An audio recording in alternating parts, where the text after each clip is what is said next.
The Supplemental Security Income Program, or SSI, awards disability benefits to disabled children. Now, unfortunately, because SSI is a means-tested program, the disabled child must be living under the poverty line in order to qualify for those SSI disability benefits. This means that sometimes I get calls from parents who have, say, over a $30,000 or $40,000 combined household income, and even though they have a severely disabled child, for example with Down syndrome, unfortunately that child's not going to qualify for disability benefits because the household is not under the poverty line.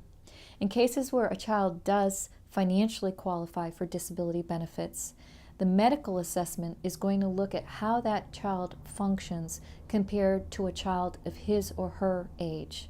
Now, generally speaking, the rule is if the child's functioning ability is half of what their age group illustrates in their day-to-day behavior, then that child will be found disabled.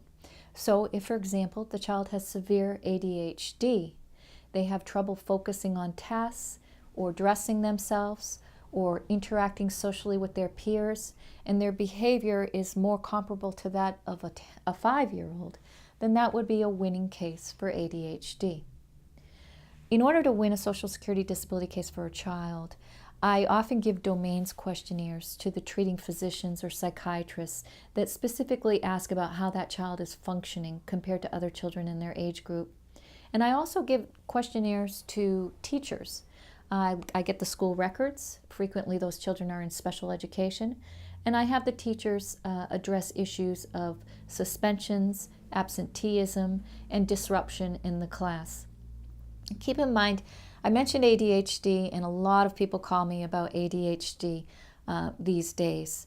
Many children are prescribed medications to treat this condition. Please know that it's very difficult to win a case for ADHD. You're really going to need to supplement the record with psychiatric records, and it's going to need to be a very severe case of ADHD, which shows that despite compliance with day-to-day medications, this child's behavior level is still at a disabled level.